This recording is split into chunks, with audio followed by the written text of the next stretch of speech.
अगर आप भी चाहते हैं बिट्टू मलंगिया इंटरटेनमेंट का ऑडियो वीडियो सबसे पहले आप तक पहुंचे, तो लाल बटन को दबाकर चैनल को सब्सक्राइब करें और बेल आइकन दबाना ना भूलें। प्रेम से बोली छठी मैया की अखन अहाँ सब सुन रहल छी मधुबनी से सहेली म्यूजिक के शानदार प्रस्तुति। अभी आप सुन रहे हैं आतिश लाल यादव को।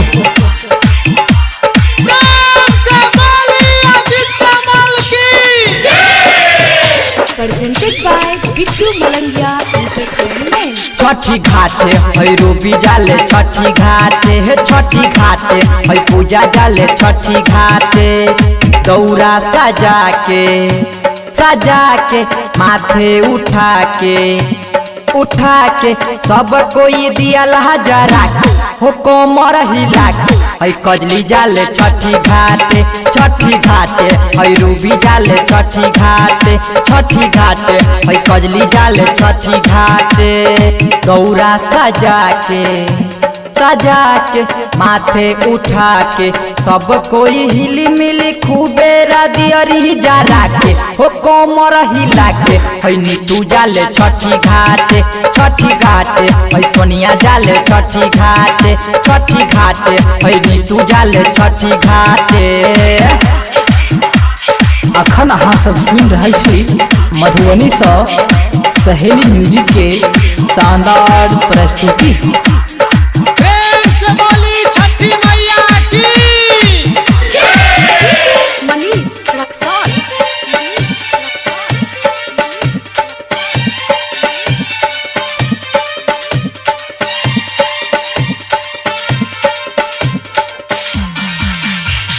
डीजे बिट्टू मलंगिया मधुबनी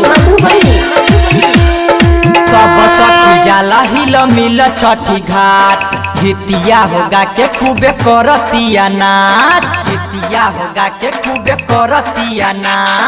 सब सखी हिल मिल जाला छठी घाट गीतिया होगा के खूबे करतिया नाच कलसा सजा के दौरा उठा के खूबे पटाखा जला के हो कोमर हिला के है आरती जाले छठी घाटे हो नेहवा जाले छठी घाटे हो गुड़िया जाले छठी घाटे। प्रेम से बोली आदित्य मल की मनीष रक्सौल।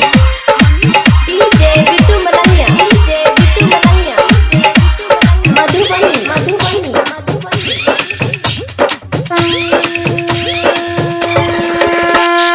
रन जन कृष्णा घाटी कोइले बात यार पप्पू प्रेमी बिट्टू अब करो इंतजार सत्यम सिंगम अवधेश घाटी कोइले बात यार यादव आतिश आभू नहीं करो इंतजार ऋतु के बोला के